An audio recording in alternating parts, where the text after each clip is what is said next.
¿Aló? ¿Me escucha, doctor Ruiz? Sí, Sí, acá acá es la reunión. esa es otra reunión.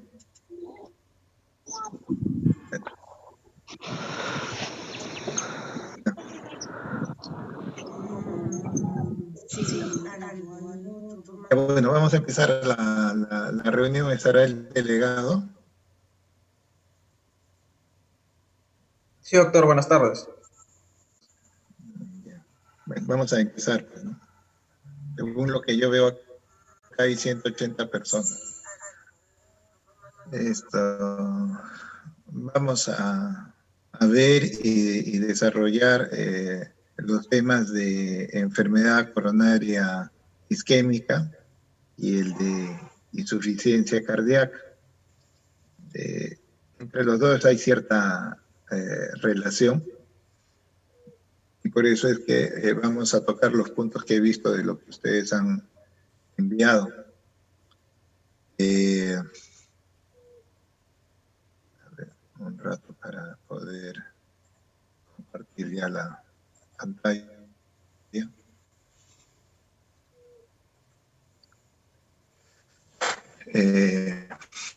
El delegado me puede decir si está viendo la pantalla. ¿Está bien? Sí, doctor, se ve bien. Sí, está bien. Bueno, estas son las principales causas de muerte a nivel mundial, incluido Latinoamérica, incluido Perú. No son los mismos porcentajes, pero en forma general, como ustedes ven, la principal causa de muerte es el problema de la enfermedad coronaria. La aterotrombosis es la primera causa. Después siguen las enfermedades infecciosas, el cáncer y otras más, ¿no? Ese es el comportamiento que uno ve y por eso la importancia de la enfermedad coronaria isquémica o la enfermedad cardiovascular, como quieran mencionarlo. Por eso que también nosotros lo desarrollamos en fisiopatología. La grasa, como es un elemento que no es soluble en el agua, tiene que viajar la grasa en la sangre, y la sangre es agua, dentro de su componente más importante es agua. Entonces la grasa, para poder viajar a través de la sangre, porque no es soluble en el agua, se le pone una cubierta, el organismo le pone una cubierta a la grasa, una cubierta proteica.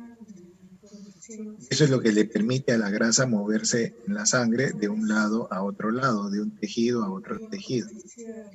Y a eso es lo que se llaman las lipoproteínas. Las lipoproteínas es la forma que tiene el organismo para poder transportar la grasa en el cuerpo. El contenido, esto es como si fuera una encomienda, el contenido es la grasa y la cubierta es la parte proteica. La parte proteica es lo que lo hace soluble en el agua, lo hace soluble en la sangre.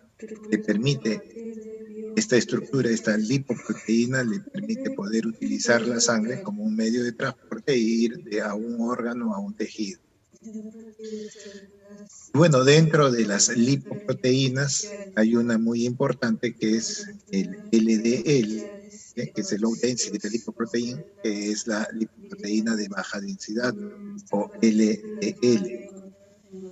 En esta imagen tienen ustedes que en la sangre está viajando el LDL y allí tenemos la pared arterial, donde lo primero que va a estar en contacto con la sangre es el endotelio. Debajo del endotelio hay una pequeña capa que es el espacio subendotelial. Pues bien, el LDL, esta lipoproteína de baja densidad, puede atravesar el endotelio, puede pasar a través del endotelio y va a dejar su contenido, que en este caso es grasa, y el tipo de grasa que deja es colesterol.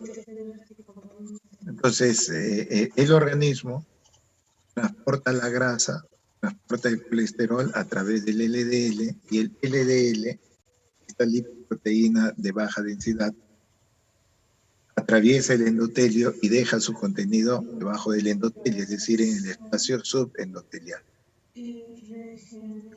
Bien, entonces de esa manera uno puede establecer de que la grasa se empieza a depositar en las arterias. Pero también tenemos otra lipoproteína que se denomina el HDL, el High Density, es la lipoproteína de alta densidad, la cual ingresa hacia la pared arterial y retira lo que el LDL ha dejado, es decir, el colesterol. Entonces, el HDL lo que va a hacer es precisamente limpiar o recoger el colesterol que dejó el LDL. Y de esa forma es que no tenemos grasa en las arterias. Mientras que este sistema funcione así, no vamos a tener grasas en las arterias. Vean ustedes que fisiológicamente esto no es una enfermedad, sino es fisiología. El LDL puede ingresar al espacio subendotelial, debajo del endotelio, y dejar su contenido. Y su contenido es colesterol. Pero tenemos felizmente al HDL. Y el HDL lo que va a hacer es venir y limpiar la grasa que dejó el LDL, y de esa forma no vamos a tener ateroma. Eso es lo que sucede, y por eso es que la pared arterial no debe tener grasa. Sin embargo, vean ustedes lo que sucede cuando el endotelio se ve alterado o se ve dañado.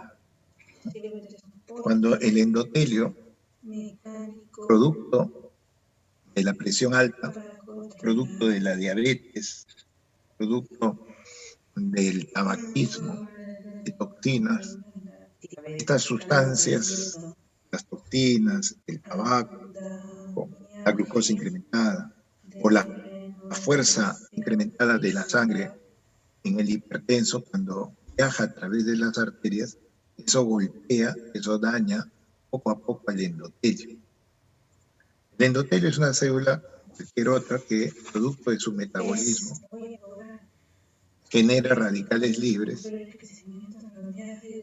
pero también genera sus propios antioxidantes.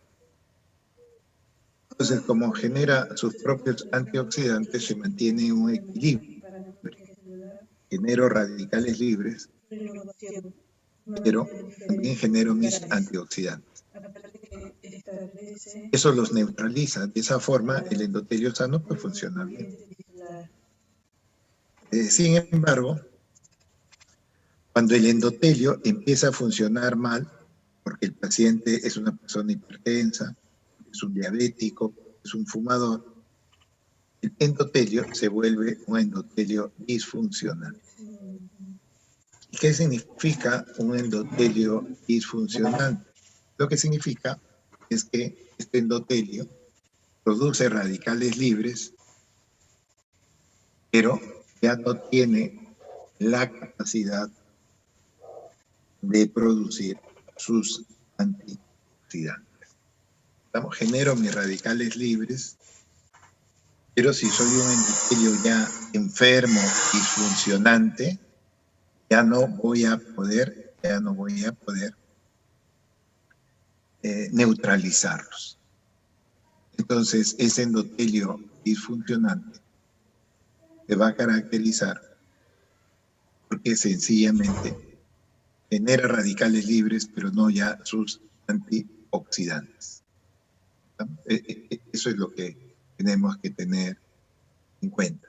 ¿Estamos? Entonces, vamos a tener a un endotelio que es disfuncionante. ¿Pero por qué se vuelve disfuncionante.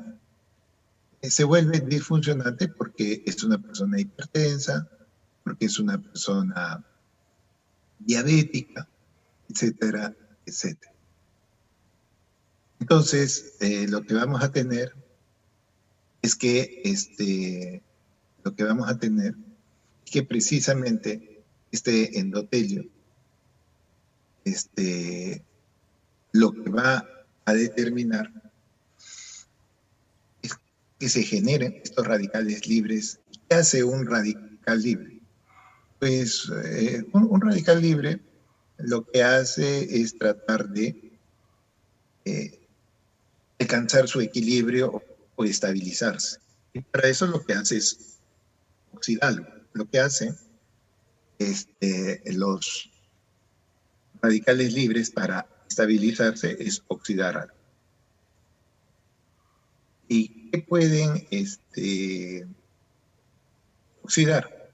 Lo que van a oxidar, pues, lo que van a oxidar son al colesterol. O sea, un endotelio disfuncionante lo que va a hacer es generar una oxidación del colesterol. Entonces ahora lo que vamos a tener es colesterol oxidado. Lo que vamos a tener es un colesterol oxidado. Entonces, si estamos en presencia de un colesterol oxidado, ¿sí?, lo que va a suceder es de que cuando viene el HDL, este HDL pues no va a reconocer al colesterol porque está oxidado, ¿no? A ver. El HDL reconoce al colesterol, pero no lo reconoce cuando está oxidado. Entonces, ¿qué hace el HDL? Bueno, el HDL sigue en la circulación, pero no retira el colesterol, porque el colesterol ahora está oxidado por los radicales libres producidos por un endotelio disfuncional. El HDL se va, pero la grasa, el colesterol oxidado, se queda en la pared arterial y así es como empieza la aterosclerosis. Así es como empieza la aterosclerosis. ¿Estamos?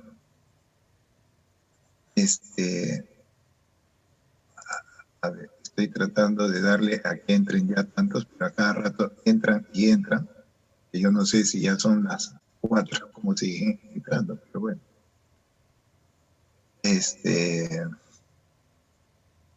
Vean ustedes que de esta manera lo que vamos a tener, a ver, un ratito.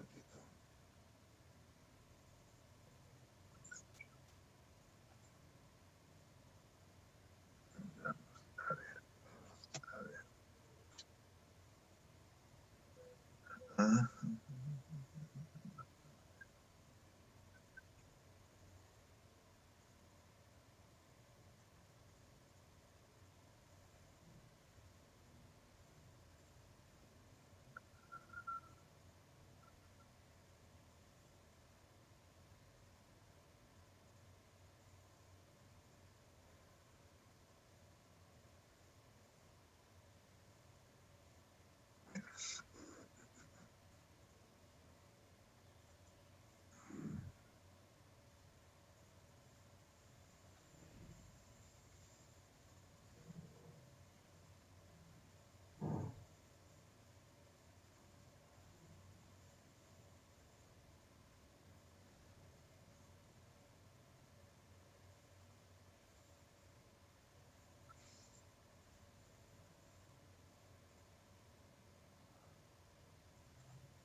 Bueno,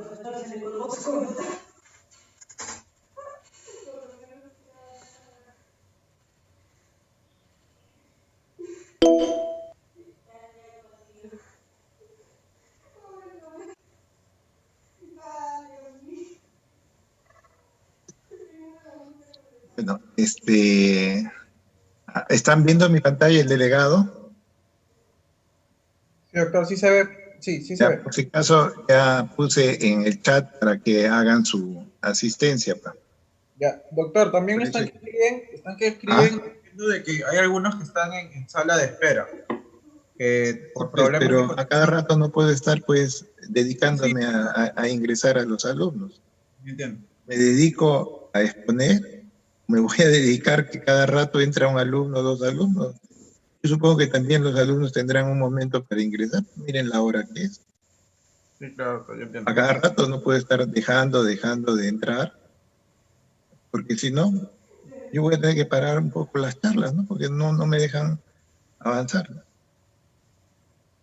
Ya bastante les dejamos que ingresen, pero no sé. Ok, Porque ya he doctor. dejado a varios ingresar, ¿no?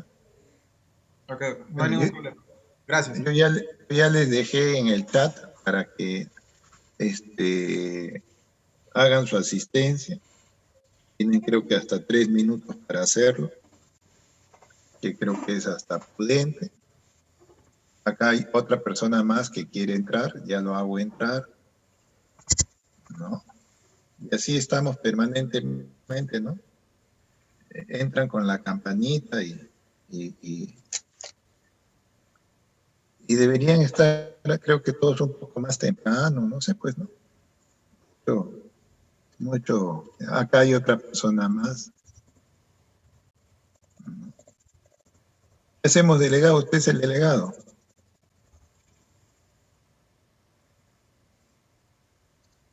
El delegado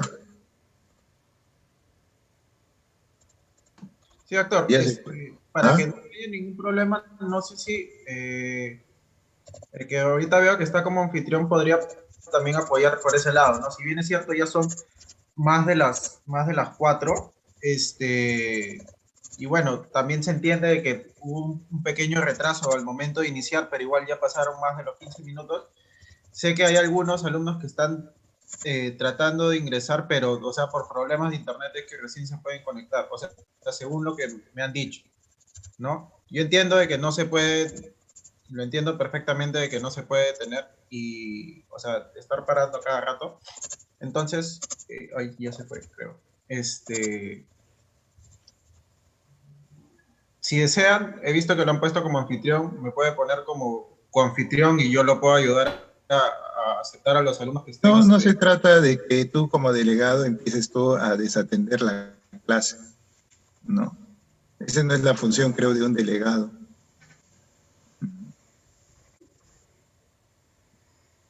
Yo voy a seguir avanzando.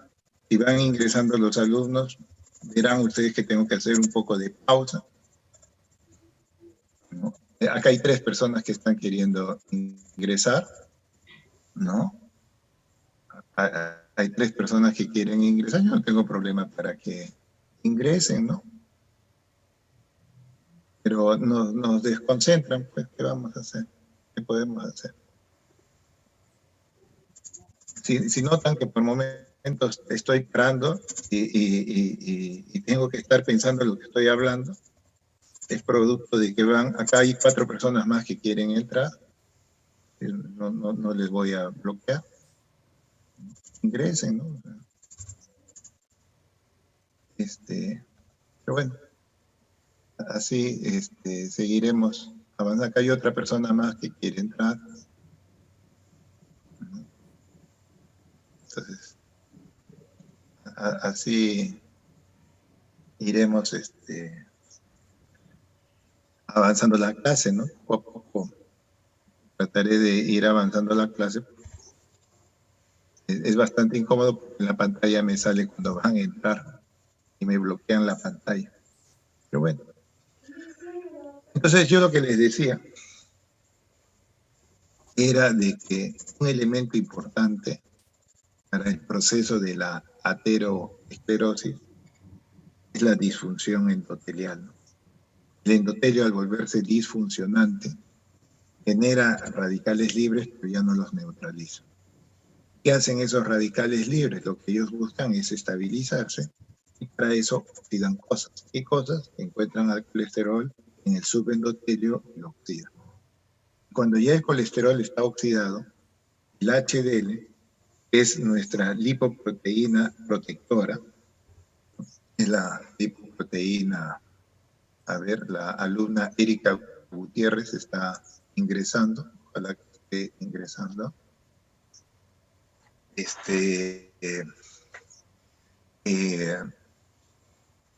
La grasa oxidada, el colesterol oxidado, pues se va quedando en el subendotelio y eso poco a poco va a desarrollar el ateroma, que es lo que ustedes han visto o han revisado en la clase que hicimos de teoría, cómo se forman las diversas etapas de la aterosclerosis.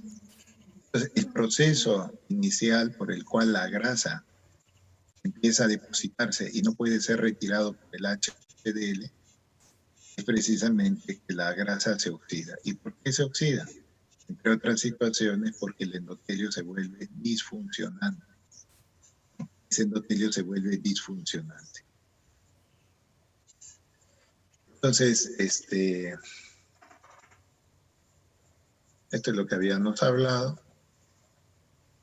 No lo puede retirar el HDL, se va el HDL y la grasa oxidada, el colesterol oxidado queda y desarrolla la aterosclerosis. Entonces, vean ustedes que, un momentito que Mariel Dyer está ingresando. Vean ustedes cómo el endotelio, producto de estos factores, por ejemplo, la hipertensión arterial, el tabaco, los años, a mayor edad el endotelio empieza ya a funcionar mal, los problemas del colesterol, las sustancias tóxicas, las toxinas de algunos gérmenes, de algunas bacterias que pueden generar y van a agredir al endotelio. La diabetes, los radicales libres, la fuerza de rozamiento de la sangre de un paciente hipertenso, esos y otros factores más todos los días está agrediendo al endotelio. Entonces llegará pues el momento en que este endotelio se vuelve disfuncionante y empieza el desarrollo de la aterosclerosis. ¿Cuándo va a empezar la aterosclerosis? Pues no lo sabemos. Va a depender del sujeto. Un sujeto hipertenso, diabético, fumador, tendrá un endotelio más disfuncionante y puede desarrollar más rápido los ateromas. ¿Estamos? Entonces, vean ustedes, el proceso en sí de la aterosclerosis es que avanza hacia una aterotrombosis. La enfermedad inicialmente es la aterosclerosis, pero esta va a avanzar en el tiempo y finalmente puede generar una aterotrombosis. ¿En qué consiste este proceso? ¿Cómo es el proceso? ¿Cuál es la fisiopatología de la aterosclerosis? Acá ustedes ven, esto es una arteria totalmente sana, es una arteria sana, donde va circulando la sangre. Pues bien, en algún momento de la vida, producto de la hipertensión, del tabaco, del colesterol, de la diabetes, de la obesidad, etcétera, etcétera, empieza a desarrollarse lo que se denomina la estría grasa. Eso ya lo hemos visto en la teoría. Empieza a desarrollarse la primera etapa de la aterosclerosis, que se denomina las estrías grasas. Justo debajo del endotelio, en el espacio subendotelial, ahí donde se va a depositar la grasa, y lo va a hacer bajo la forma inicial de la estría grasa. Eso ya lo hemos hablado en la teoría, ¿no? Pues bien, esta enfermedad va a seguir avanzando. Entonces lo que vamos a tener es que la estría grasa sigue desarrollándose y va a pasar a un estadio que se denomina el preateroma. Entonces, el preateroma es la segunda etapa en donde el colesterol oxidado se encuentra en el espacio subendotelial.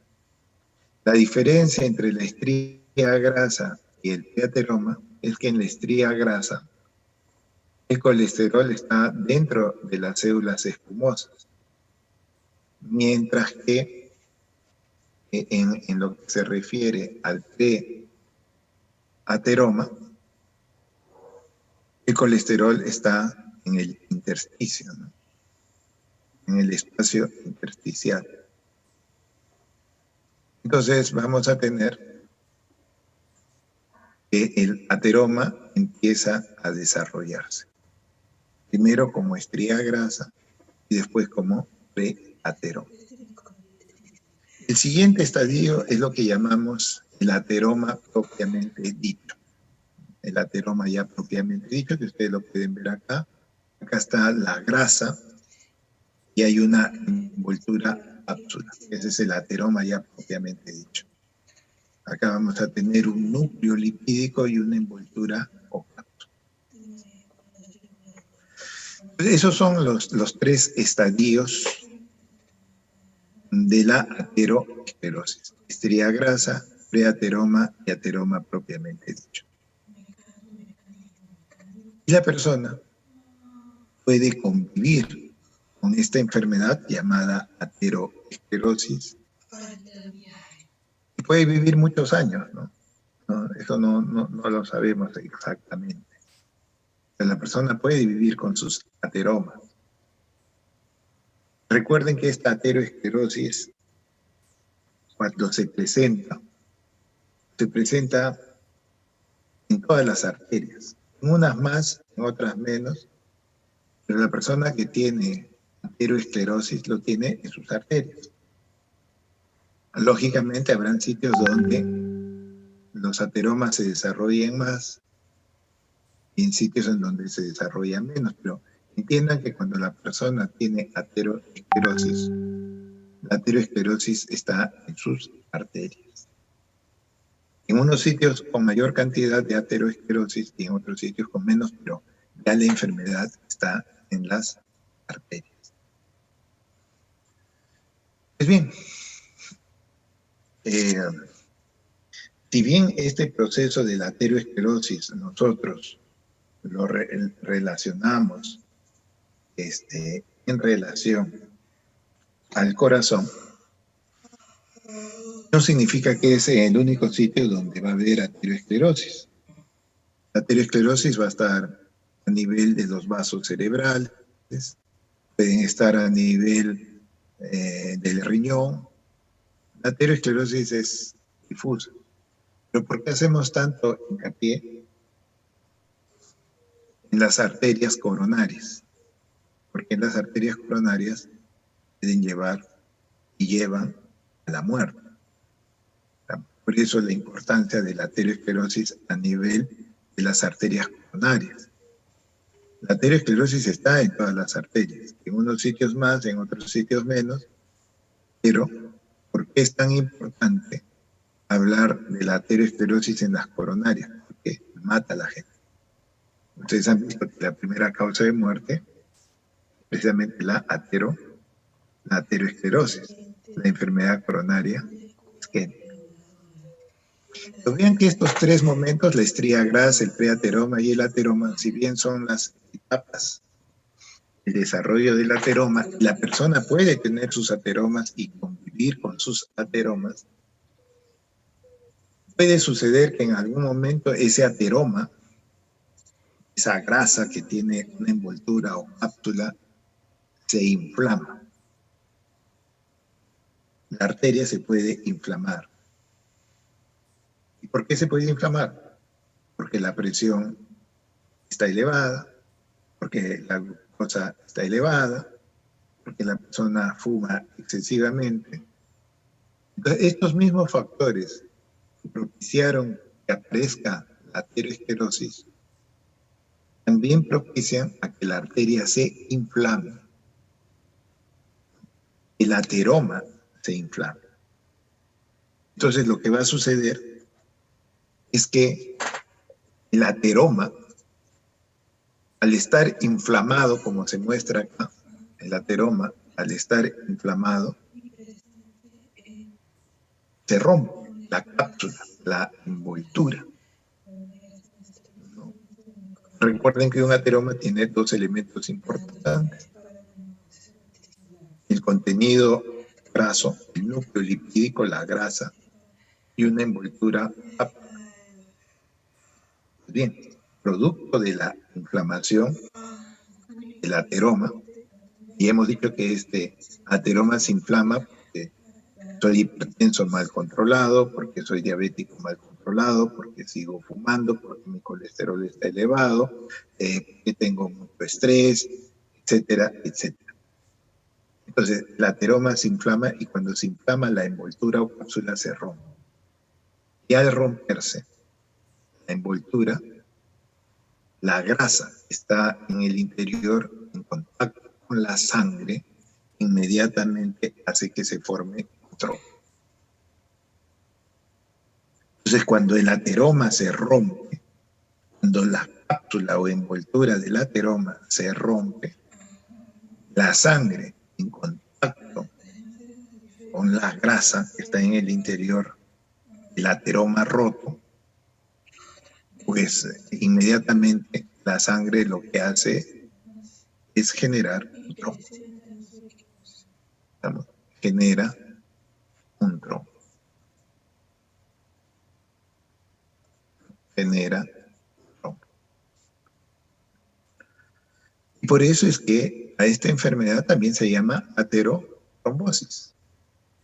Vivimos con el ateroma y en algún momento, que nadie sabe cuándo, ese ateroma se inflama, se rompe. Y al romperse la sangre inmediatamente en contacto con la grasa va a formar un trombo. Y vean que el trombo obstruye finalmente la luz de la piel. Es decir, la sangre ya no pasa. Y al no pasar sangre a través de una arteria, que en este caso está obstruido por un ateroma que se ha inflamado, que se ha roto y en el cual se le ha añadido un trombo, la sangre ya no pasa y entonces el tejido que debería recibir la nutrición, el tejido que debería recibir sangre, al no recibir la circulación, al no recibir sangre, se muere. Eso se llama infarto. Eso sucede en forma brusca. En un sujeto a nivel de las coronarias, cuando esto sucede, va a generar un infarto agudo del miocardio, con alta mortalidad. Y de eso se muere la gente. La persona vive con sus ateromas, pero finalmente se complica y fallece por un trombo. Por eso es que esta enfermedad, aterosclerosis, también se puede llamar aterotrombosis. Aterotrombosis. Tenemos los ateromas, pero en algún momento un ateroma se inflama, se fisura, se rompe y se forma un trombo. Ese trombo es el que finalmente no deja que pase sangre y el tejido empieza a quedarse sin nutrición y el tejido se muere. Infarto. En este caso, infarto del corazón, infarto agudo del miocárdio. Puede ser que de repente esta persona pues sobreviva al infarto. Se queda con sus ateromas, pero logró sobrevivir al infarto. El infarto no lo mató. No tuvo suerte. Pero de dos personas que hacen infarto, uno se muere y uno vive. Por eso es alta mortalidad. Pues. No se sabe quién va a morir. lo que hay que hacer es evitar que precisamente los ateromas se inflamen, se rompan y se forme un tromboenzima que lleva a la necrosis, al infarto, en este caso del corazón. Vean ustedes que mientras la persona tiene su estría grasa, el preateroma, son personas que están totalmente asintomáticas, no tienen ninguna molestia, no tienen ninguna molestia. Más bien cuando ya la persona tiene su ateroma propiamente dicho, o el ateroma se complica, el paciente se vuelve paciente sintomático. Ya se vuelve sintomático. El síntoma más importante en cardiología, el síntoma más importante para el problema coronario, es precisamente el dolor de pecho, lo que conocemos con el término de angina o angor pectoris. Pues ven ustedes que estos pacientes, mientras desarrollan sus estrías grasas, mientras desarrollan el preateroma, prácticamente van a estar asintomáticos. Tienen ya el inicio de la enfermedad, pero no tienen ninguna manifestación. Pero ya la enfermedad empezó. La enfermedad empezó muchos años antes. Y en determinado momento ya la persona puede empezar a tener dolor de pecho cuando hace un esfuerzo. Eso es lo que se denomina la angina estable. La angina estable es una etapa en que la persona tiene sus arterias coronarias con grasa, ateromas, y que en determinado momento en que el corazón hace un esfuerzo y pide mucha sangre, más sangre que lo que normalmente requiere, porque está haciendo un esfuerzo, en ese momento, al faltarle sangre, que hay ateromas que están obstruyendo la circulación, esa persona cuando hace un esfuerzo, le viene el dolor de pecho. Entonces, es un dolor, es una angina que se presenta al esfuerzo y calma con el reposo. La persona entra, se asusta cuando tiene dolor de pecho, su corazón empieza a que la persona se asusta, se detiene el esfuerzo que estaba haciendo, lo que estaba corriendo, se detiene y el corazón empieza a descansar. La persona se detiene ante el dolor de pecho, se asusta, deja de hacer el esfuerzo que estaba haciendo y el corazón poco a poco vuelve a su normalidad y el dolor de pecho pasa. Entonces, la angina estable se caracteriza porque la persona tiene enfermedad coronaria, pero se presenta solamente a los grandes esfuerzos. En su vida diaria, en su vida normal, la persona tiene sus ateromas, pero como su corazón trabaja poco, pues no le duele, no se produce la falta de oxigenación del corazón. Pero cuando la persona hace un gran esfuerzo, cuando corre, cuando trota, cuando sube escaleras, en ese momento, si el corazón pide más sangre y las coronarias no le pueden dar, pues ese corazón que le falta sangre empieza a dar una alarma. Y esa alarma es la angina de... Es una angina al esfuerzo que calma el reposo. Es la angina estable. La otra situación es cuando el paciente, como se muestra acá, el ateroma se ha roto, se ha obstruido la arteria por un trombo, la sangre no pasa y genera un dolor. Y ese dolor dura más de media hora, que es el proceso ya del infarto. El paciente lo que está haciendo es un infarto. Dolor de pecho de más de 30 minutos, ya uno empieza a decir, este corazón que no recibe sangre en cantidad adecuada y ya lleva más de media hora, ya empieza a tener daño dentro del músculo cardíaco, ya el corazón, el músculo empieza a morir.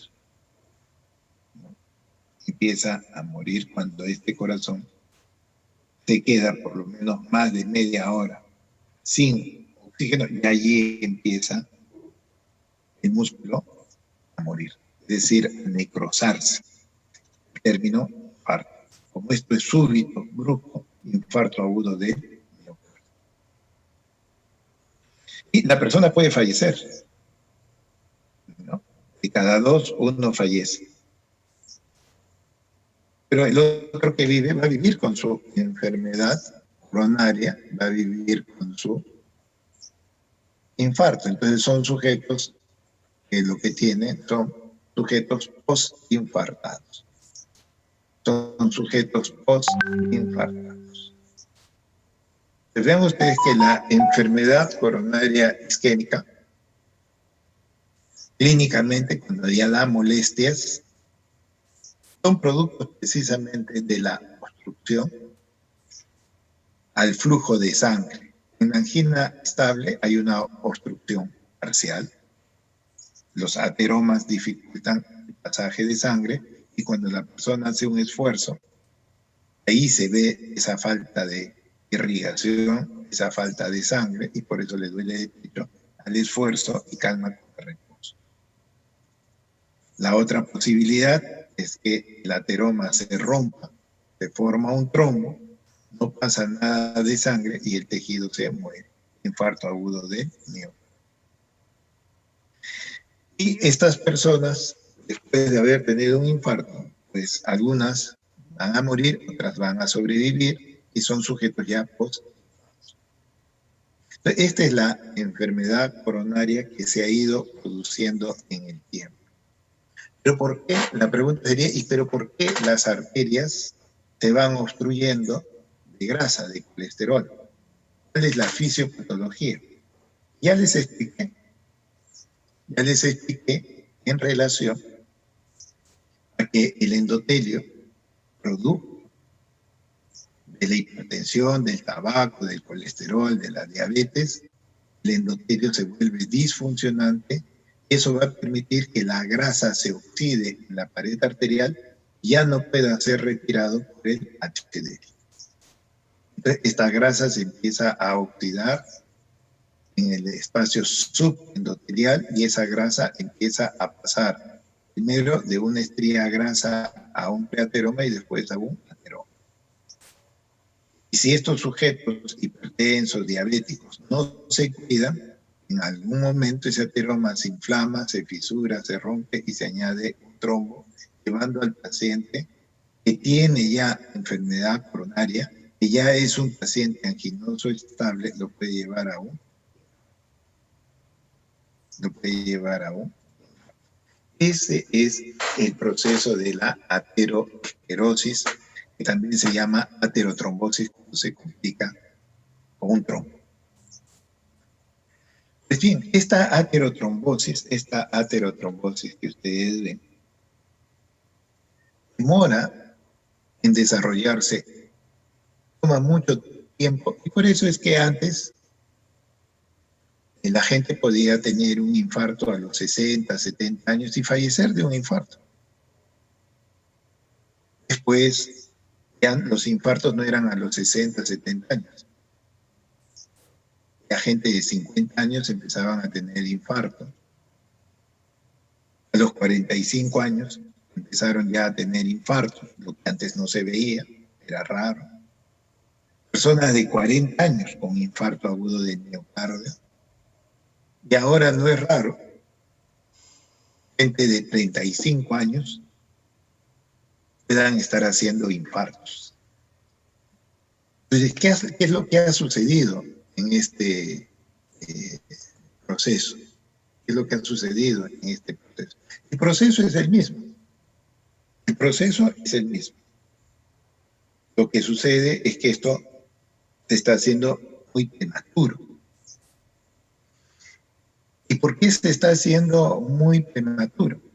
Se está haciendo muy prematuro por los estilos de vida. Antes, la gente para fumar era pues ya una persona que se salía ya del hogar y empezaba ya a fumar. Pero ahora entre los 8 a 12 años, ya los niños, los jóvenes empiezan ya a fumar a edades muy tempranas. Antes eso no sucedía, eso sucedía pues a los 20, 25 años. Miren, se ha adelantado. Ya a los 8, 10 años están empezando a fumar. Por otro lado, el estrés, bueno, una persona con una carga familiar, con un problema de responsabilidad familiar o de trabajo puede tener estrés. Pero ahora el estrés empieza a los 3 años quizás. Cuando un niño quiere ganarle a la computadora un juego. Ustedes ven prácticamente cómo el mundo ha cambiado, pero dentro de eso hay estilos que no son tan adecuados y entonces los niños ya a los 3, 4 años empiezan a tener mucho estrés, mucha tensión para querer ganar un juego. Eso antes no se veía. Antes los niños salían a jugar a la calle. Ahora los niños no salen por temor de la inseguridad o porque están frente a una computadora y el niño se vuelve un niño sedentario, en donde pues prácticamente la alimentación es una alimentación desfavorable, una alimentación chatarra. Entonces tenemos niños que son sedentarios, estresados, que comen mal y se van volviendo obesos. Es así que prácticamente la obesidad está siendo ya considerada una pandemia, porque cada vez hay mayor obesidad a edad muy temprana, producto precisamente de los estilos de vida, ¿no? Entonces, esa es la situación. El proceso es el mismo, el proceso no ha cambiado, el proceso sigue siendo el mismo. Lo que ha pasado es que se ha acelerado la enfermedad se ha vuelto más prematura. Y eso está dado por estilos de vida, por la globalización, por la competitividad, por comida chatarra, por el sedentarismo, por obesidad. No, este mundo moderno lo que está haciendo es que esta enfermedad, que siempre ha existido, la aterosclerosis ha existido. Hay en momias egipcias y también en momias incas han hecho estudios que había aterosclerosis. Y sí había, pero no había en la magnitud que nosotros ahora estamos viendo, ni a edades tan tempranas. Entonces la aterosclerosis ahora lo vemos tempranamente. Y por eso no es raro que una persona de 35 años haga un infarto. Persona que ha fumado a edad temprana, sometido a mucho estrés, con obesidad, etcétera, etcétera, pues no es raro que a los 35 años llegue a la emergencia con un infarto agudo de miocardio. Pues vean ustedes cómo es el proceso de la aterosclerosis. ¿Cómo podemos tratar esta enfermedad? El tratamiento radica en justamente evitar los estilos de vida desfavorables. Entonces, lo que nosotros debemos hacer, y es cambiarle un poco el chip a las nuevas promociones, es que el médico no debe curar prácticamente enfermedades, que es lo que siempre hemos hecho. Más bien lo que debemos hacer es prevenir las enfermedades. Es mejor prevenir la enfermedad que ya tratar a un infarto. Pero eso es un cambio generacional y ustedes lo que tienen que hacer es prevención. ¿Cómo hacemos la prevención? Pues luchando contra los factores de riesgo. Luchando contra los factores de riesgo. Entonces, eso es lo que ustedes tienen que ver, ¿no? Eso es lo que ustedes tienen que ver en relación al proceso de la aterosclerosis. Ya saben por qué se produce tempranamente y que esto tiene dos momentos, un estado asintomático, que no va a ir al médico, pero que precisamente debemos actuar y buscar a esta gente para diagnosticarlos tempranamente porque ya tienen la enfermedad. Pero lo que debemos hacer los médicos más bien es prevenir la enfermedad. Hay que prevenirla. Entonces, esto es lo que sucede con la arteria. Prácticamente, si ustedes ven a este nivel, vean cómo el trombo prácticamente ha obstruido la luz de la arteria. Cómo el trombo ha obstruido la luz de la arteria. Entonces, vean ustedes, la arteria, miren, todo esto es la arteria. Esto es lo que debería ser la luz, la pared de la arteria, todo esto es, acá está la pared de la arteria. Todo esto es la pared de la arteria. Pero vean, todo lo que está acá, todo esto es el ateroma. Todo esto es grasa. Todo esto es la grasa, este es el ateroma, está obstruyendo buena parte de la luz y en algún momento se ha formado este trombo. Ese es el trombo que tapa la arteria y no pasa ya la sangre y por eso es que el paciente fallece. Entonces tenemos que aquella persona que tiene dolor de pecho al hacer un esfuerzo, producto de que al hacer mayor esfuerzo, su corazón pide más sangre, pero sus arterias están con ateromas, sus coronarias están con ateromas y en algún momento le falta sangre en el corazón y le produce un dolor que dura minutos, que se presenta al esfuerzo. Por eso hay que entender el esfuerzo, fisiopatológicamente al esfuerzo pido más sangre y mis coronarias no me dan porque están grasa. Pasa la sangre, pero pasa menos. Cuando hago un esfuerzo necesito más sangre y no logra pasar, me duele el pecho. Pero si yo me detengo, si yo ya dejo de hacer el esfuerzo, mi corazón vuelve a su situación inicial, ya no necesita tanta sangre y el dolor me pasa. Eso se llama angina estable. Es muy diferente el infarto agudo del miocardio. Acá lo que vamos a tener es que cuando se produce esa obstrucción de la arteria, ya no pasa sangre y el dolor ya va a durar más de media hora, ya el tejido empieza a necrosarse, empieza a producirse el infarto. Ya no calma con nada, el dolor sigue, mientras la obstrucción sigue, y eso es el infarto agudo de miocardio. En un caso tenemos nuestras arterias con grasa, pero en el otro, al ateroma se le ha añadido un trombo. Eso es lo que nos puede matar, la aterotrombosis. Recuerden que de dos sujetos que hacen infarto, uno se muere y uno vive. Ese es el proceso de la aterosclerosis o aterotrombosis. El dolor, de hecho, que se presenta en determinado esfuerzo, o una persona que está aparentemente de lo más tranquila y empieza a tener, producto del estrés, de la tensión, pues ante una situación X, que puede ser incluso hasta durmiendo, el ateroma se termina de romper, se forma un trombo y la persona bruscamente fallece. Ese es el infarto agudo de. Entonces vean ustedes, tenemos el ateroma, vivimos con el ateroma, pero el que tapa la arteria es él. Y ese trombo, al taparse, va a hacer que una zona del músculo cardíaco ya no reciba sangre.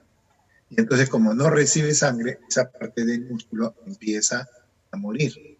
El músculo ya no recibe nutrición, ya no recibe sangre. ¿Por qué? Porque se ha producido un trombo. Y al no pasar sangre, hay una zona del músculo que puede ser pequeña o grande, va a morir. Eso se denomina necrosis, eso se denomina infarto agudo de miocardio. Vamos a dejar que ingrese este otro alumno, pero ya pues es bastante tarde, ¿no? Entonces vamos a tener lo que sucede como consecuencia de haber tenido un infarto. Muchos van a morir, otros van a lograr sobrevivir. Pero ojo, los que sobreviven al infarto, ellos van a tener una parte pequeña o grande, no lo sé, pequeña o grande, de tejido muscular muerto. Entonces va a haber una parte del ventrículo que va a estar muerto, no va a funcionar. El resto del ventrículo va a tratar de ayudar. Pero recuerden que el corazón lo que tiene que hacer es bombear sangre. La primera causa por la cual el corazón ya no bombea bien es haber tenido infarto, es tener enfermedad coronaria isquémica, es haber tenido un infarto y como consecuencia de tener un infarto hay una zona del músculo cardíaco, que puede ser pequeña o grande, que va a dejar de funcionar. Entonces este corazón, este ventrículo se va a volver un ventrículo insuficiente. Va a ser un ventrículo insuficiente. ¿Ya estamos? Entonces vean ustedes que lo que va a suceder es que este ventrículo, por diversas causas, pero el más importante y el más frecuente es haber tenido una enfermedad coronaria isquémica. Este músculo cardíaco que tiene que bombear sangre ya no lo va a poder hacer. Y la primera causa, porque hay varias, pero la más importante es la enfermedad coronaria isquémica. Se ha producido un infarto y hay una parte del ventrículo que no funciona. Pero recuerden que el corazón, si bien su función es bombear sangre, el corazón lo que tiene que hacer es bombear sangre, es decir, estamos hablando de una función sistólica. El corazón bombea sangre por una propiedad sistólica. Pero recuerden que si el corazón funciona como una bomba, esta bomba que bombea sangre, primero tiene que llenarse de sangre. Si yo quiero que bombee sangre, tiene que llenarse de sangre. Entonces, si yo quiero que este corazón funcione y bombee bien, yo tengo que tener en consideración que este ventrículo se llene bien. Y recuerden que el llenado del ventrículo es una función diastólica. ¿Qué les quiero decir con esto? El corazón, para que pueda funcionar bien, puede deberse a dos motivos, o a problemas sistólicos o a problemas diastólicos.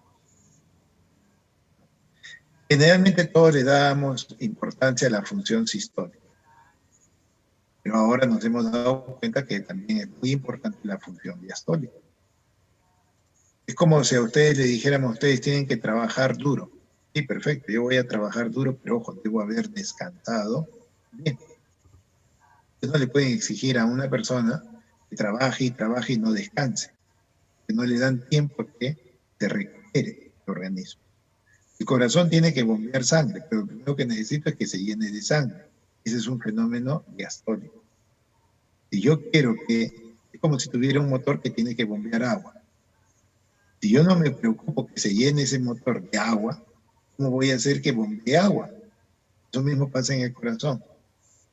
Yo quiero que este corazón funcione bien. Bueno, me interesa mucho la función sistólica y la función diastólica. Los dos. Por lo tanto, la insuficiencia cardíaca puede ser de dos tipos. La insuficiencia cardíaca sistólica y la insuficiencia cardíaca diastólica. Ven ustedes, este es un ecocardiograma donde ustedes pueden ver cómo las paredes del ventrículo se van a contraer de forma coordinada, adecuada, y van a cumplir su función de bombear sangre.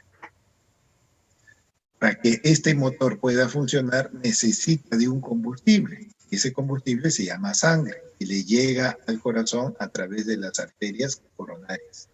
Las arterias coronarias nutren a este músculo para que cumpla su función motora, para que este músculo pueda bombear sangre.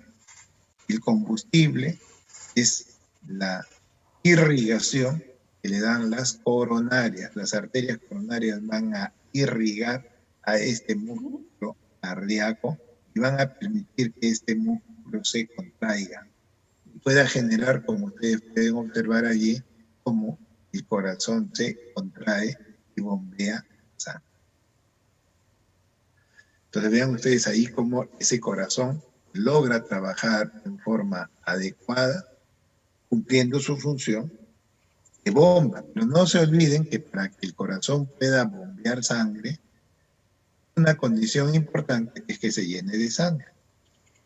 Es decir, si yo quiero que el corazón tenga una buena función sistólica, me debo asegurar que tenga una buena función diastólica. Entonces, tanto la sístole como la diástole pueden generar insuficiencia cardíaca. Insuficiencia cardíaca. Entonces, si el corazón ya no funciona bien del punto de vista sistólico, hemos dicho que la función cardíaca se puede alterar de dos formas, en la sístole o en la diástole. Vamos a ver los problemas sistólicos, solamente los sistólicos. Y esto puede ser porque el músculo no se contrae bien, es decir, sístole. Ejemplos de estas situaciones: un paciente que ha tenido un infarto, hay un tejido muerto que ya no va a poder trabajar. Entonces, ese sector no trabaja y va a trabajar mal prácticamente el corazón. Entonces, la primera causa por la cual el paciente desarrolla insuficiencia cardíaca por un problema sistólico de contractilidad es el infarto agudo de miocardio. Después también tenemos otras situaciones: la enfermedad isquémica, las miocardiopatías dilatadas, pero también pueden haber problemas en la salida de sangre. Recuerden que cuando la sangre es bombeada, tiene que salir hacia arterias. Puede ser, por ejemplo, que la persona tenga hipertensión arterial. Pues la sangre, cuando sale del ventrículo de un paciente hipertenso, si la presión está muy alta, pues el ventrículo va a sufrir para sacar la sangre. De repente no lo hace bien y se vuelve un corazón insuficiente. Se puede volver un corazón insuficiente. ¿En quiénes? Ejemplo.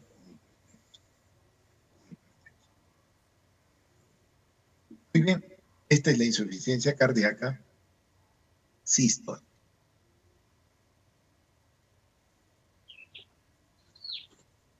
Pero también este corazón puede llenarse mal de sangre, o sea, la función diastólica no está buena.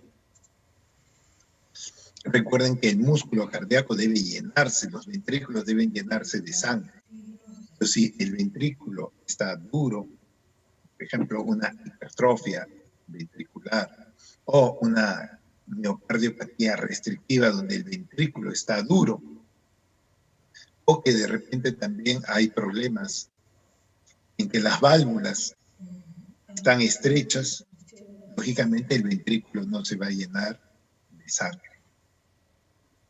Entonces, lo que tienen que entender desde el punto de vista fisiopatológico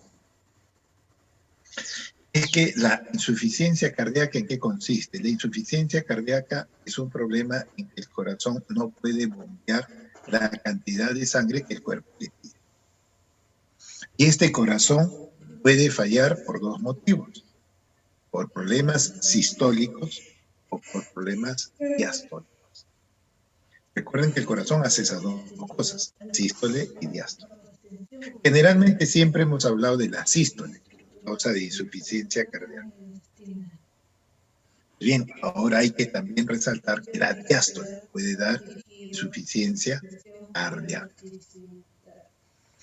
Entonces, producto de estas situaciones, la situación más frecuente, un infarto, que ya hemos hablado cómo se produce el infarto, hay una zona del ventrículo que no funciona, y entonces el corazón empieza a funcionar mal.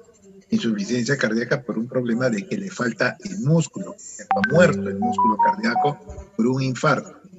Eso será una insuficiencia cardíaca sistólica. Pero también podemos tener problemas en que el ventrículo no se llena bien de sangre, por consiguiente no se va a poder bombear. Si el ventrículo no se llena con cantidad adecuada de sangre, no va a poder bombear. Entonces tenemos ejemplos como se muestran acá: corazones gruesos, duros, hipertróficos, no se van a llenar adecuadamente de sangre y el corazón va a volver a desarrollar una situación de insuficiencia cardíaca. Entonces, nuevamente, la insuficiencia cardíaca puede ser sistólica o puede ser diastólica. La consecuencia de esto es que finalmente la sangre no va a llegar al organismo como se necesita, va a generar una serie de alteraciones. Como consecuencia de que el corazón no puede bombear sangre como debería ser, va a generar una congestión. Dependiendo del ventrículo afectado, si falla el ventrículo izquierdo, se van a congestionar los pulmones, mientras que si falla el ventrículo derecho, se va a congestionar todo el lado venoso. Eso ya lo hemos hecho en la clase de teoría. Entonces, vean ustedes estas dos patologías importantes que son necesarias que las conozcan. Hemos hablado en la clase anterior sobre hipertensión arterial y ahora estamos hablando sobre enfermedad coronaria isquémica e insuficiencia cardíaca. Y bien, con eso pues damos por dictada la clase. No sé si hay alguna pregunta para poder resolver.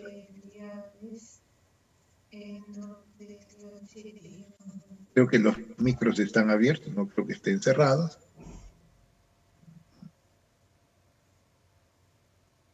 Y al menos en lo que yo veo en el chat no hay nada.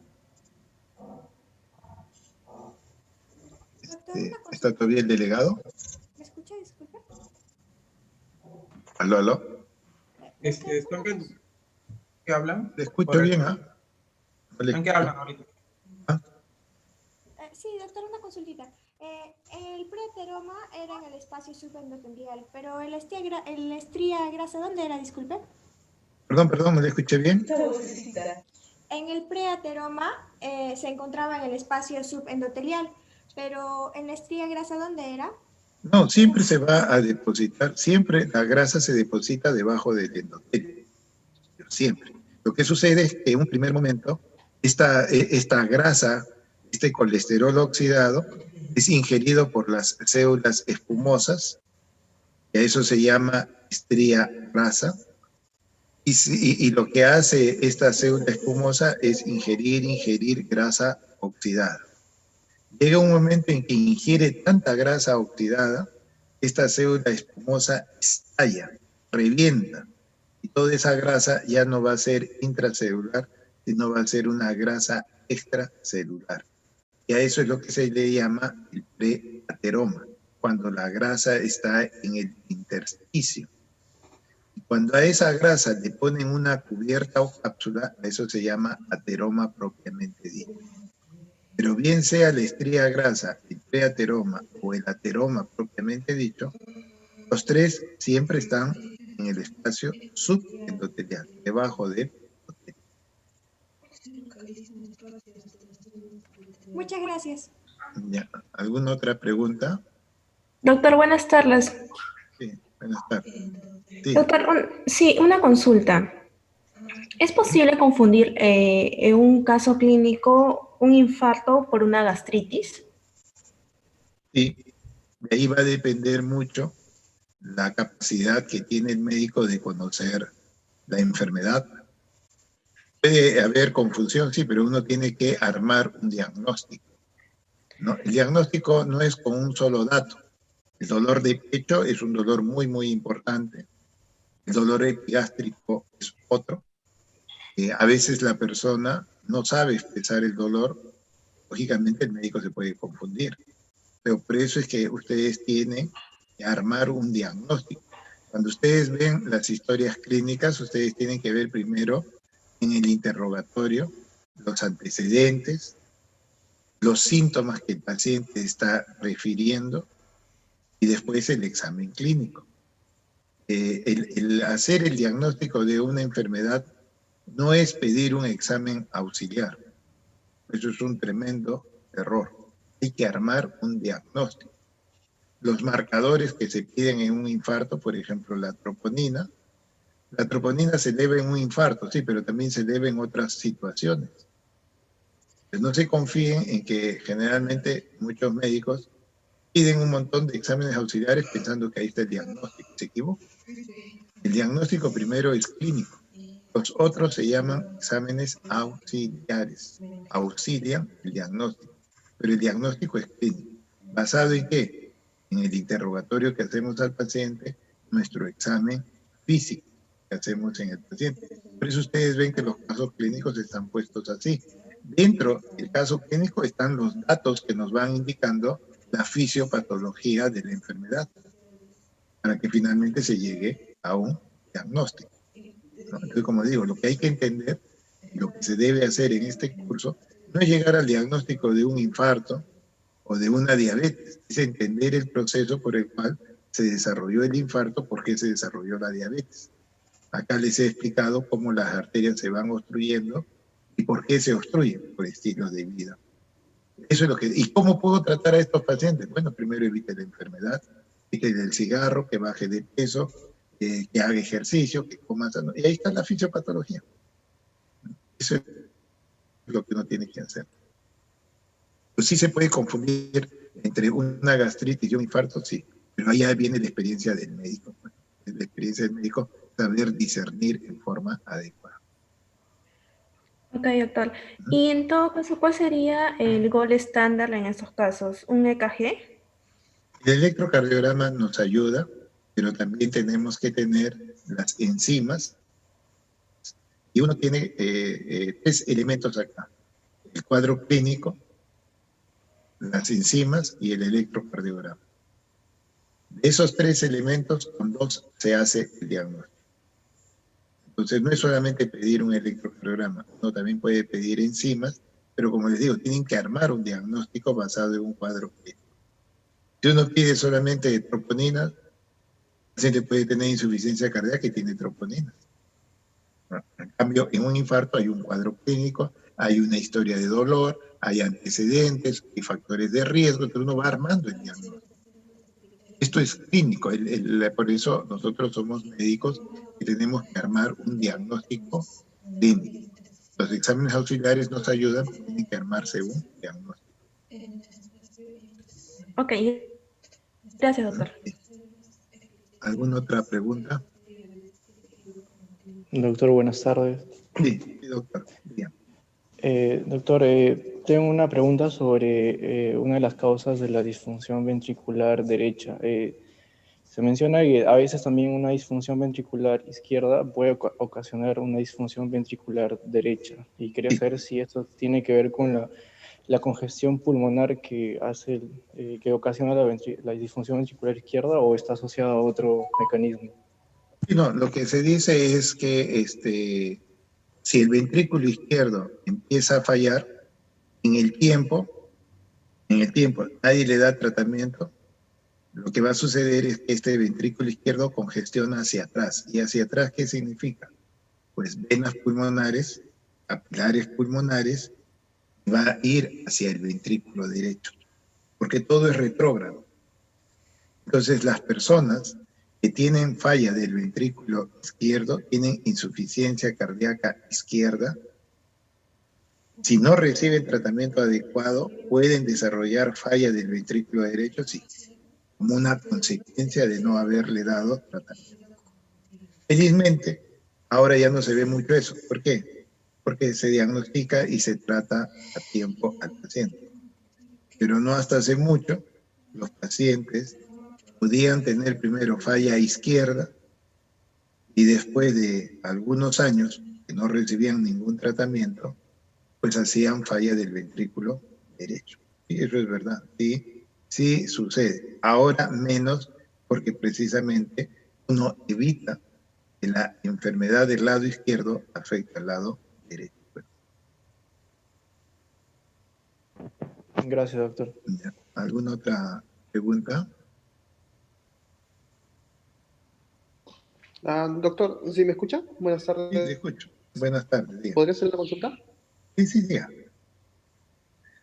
Sí, quisiera saber la diferencia entre una embolia grasa y un trombo, porque ambos tienen grasa, no estoy bien seguro. Sí, bueno, la situación es parecida, o sea, desde el punto de vista clínico va a ser lo mismo.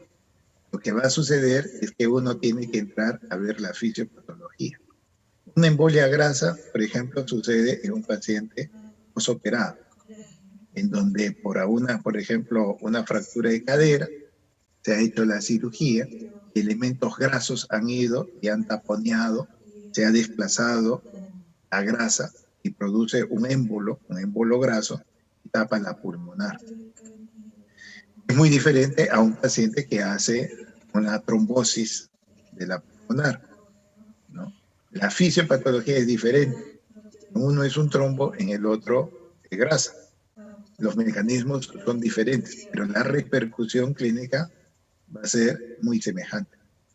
Entonces, el cuadro clínico va a ser muy, digamos, nos va a decir, acá hay una obstrucción pulmonar, acá es donde va la obstrucción, ¿no? Entonces uno dice, pero ¿de dónde vino esto? Vamos a buscar dónde ha ido, de dónde ha venido. Y ahí es cuando uno, al hacer su disquisición clínica, se da cuenta de que este es un paciente que, por ejemplo, ha sido operado y se ha embolizado grasa. Mientras que en un proceso de trombosis es diferente el origen, digamos. Ok, doctor, muchas gracias. Sí. ¿Alguna otra pregunta, alguna inquietud de las clases que ya han tenido? Doctor, buenas tardes. Solo para aclarar un punto, la disfunción diastólica y la disfunción sistólica, bueno, por insuficiencia cardíaca, ambas pueden ser causa de la hipertensión arterial, pero en especial es la disfunción diastólica, ¿verdad? No, lo que sucede es que la hipertensión arterial puede afectar al corazón de dos maneras. Primero es que el ventrículo izquierdo tiene que bombear sangre contra una presión muy alta. Entonces, ¿qué va a suceder con el corazón? Si todos los días el músculo ventricular, que es un músculo, y que todos los días tiene que bombear contra una resistencia, contra una presión arterial elevada, es como que si usted hiciera todos los días ejercicio, digamos, el brazo, haciendo un esfuerzo contra una resistencia. ¿Qué va a pasar con los músculos del brazo? Se van a hipertrofiar. Se van a hipertrofiar.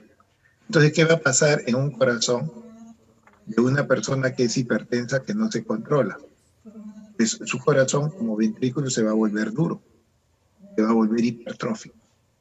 Y si se vuelve duro, cuando se trata de llenar con sangre ese ventrículo, al encontrar un ventrículo duro, no se va a llenar bien porque no es un ventrículo complaciente, es duro, rígido, hipertrófico. Entonces el ventrículo se llena mal. A eso se llama disfunción diastólica. Pero este ventrículo tiene que sacar sangre todos los días contra una presión alta. Ese solo hecho de luchar y tratar de sacar sangre contra una presión alta, cuanto más alta está, menos sangre va a salir.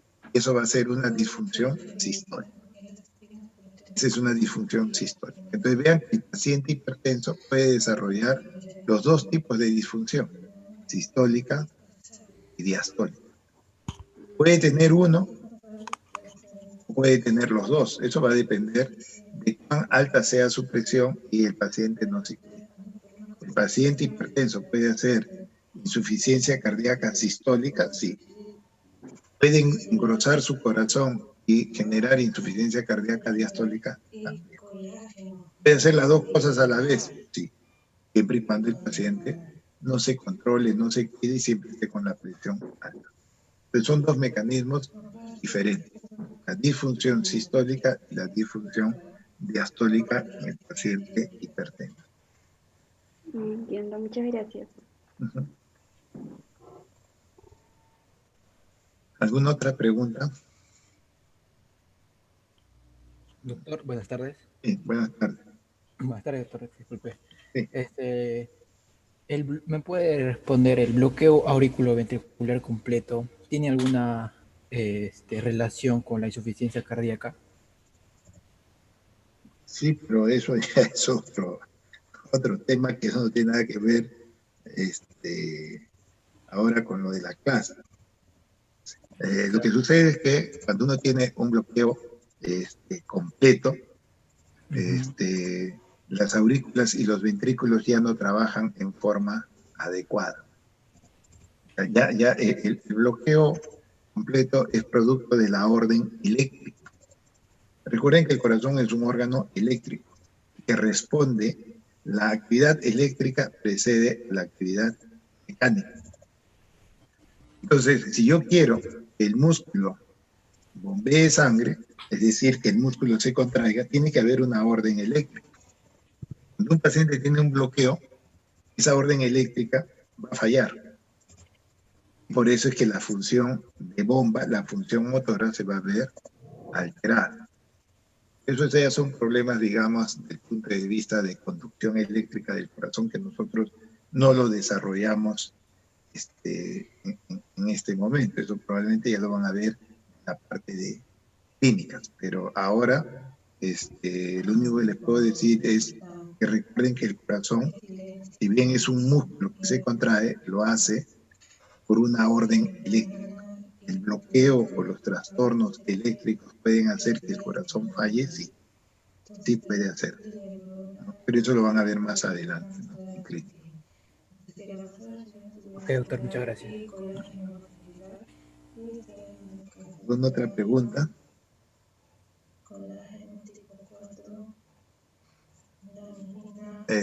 Delegado, ¿estamos bien? No hay más preguntas. Ya se fue el delegado. No, claro, acá estoy. No, ya. No hay ninguna otra pregunta, nada, ninguna inquietud. No veo nada en el chat tampoco. Bueno, ya pues entonces daremos por terminado la clase. Por favor, traten de venir a una determinada hora. Sé que hay problemas en todos lados. Yo también he tenido problemas, que me cambian hasta las claves, no sé. Pero no, pues no pueden estar entrando pues a las 4:30, pues. Incomodan en realidad, ¿no? Incomoda porque sale acá la musiquita y nos bloquea la pantalla, entonces nos incomoda que estén llegando. Hay que ser tolerantes, pero ya no usen. Hay otros profesores que no les va a parecer ya bien eso, ¿no? Ya muy tarde, ¿no? Pero bueno, la idea es que ustedes aprendan, ese es nuestro interés, pero también colaboren ustedes. No van a estar entrando, he visto ahí que a las 4:30 hay alguien que ha entrado ya muy tarde. Ya me parece ya a destiempo, ¿no? Lo que pasa es que nos bloquea acá la pantalla porque sale la persona que esté entrando y una serie de datos, entonces se incomoda, nos hace perder la hilación. Trate entonces de llegar pues, a tiempo y tolerancia, pero no cuida mucho, ¿no? Bueno, pues esperemos pues, que sigamos avanzando, tratando de tener menos inconvenientes con esta tecnología. Muy bien, muy buenas tardes y estaremos pues en contacto. Muchas gracias, ¿eh? Nos estamos viendo. Buenas tardes. Buenas tardes.